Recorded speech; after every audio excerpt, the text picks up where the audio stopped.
Mən həmişə fikirləşmişəm ki, Azərbaycan xalqının ən böyük problemlərindən biri hər şeyi ədəbiyyat kimi görməkdir. Yəni çox romantik düşünməkdir. Biz ümumiyyətlə millət olaraq çox romantikik. Fikir verin məsələn yas məclislərimizə, hətta gedib ağıl deyənlər gətiririk ki, xüsusi bunlar biraz da belə bəlkə ağlasın insanlar.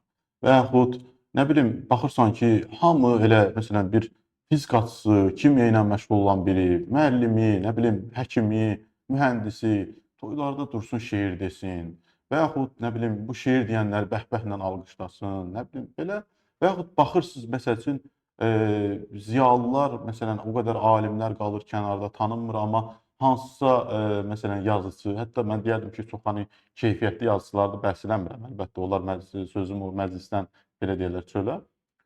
Bəzən sıravi 3-5 nəsə şeir yazmış biri belə onlardan daha çox tanınır.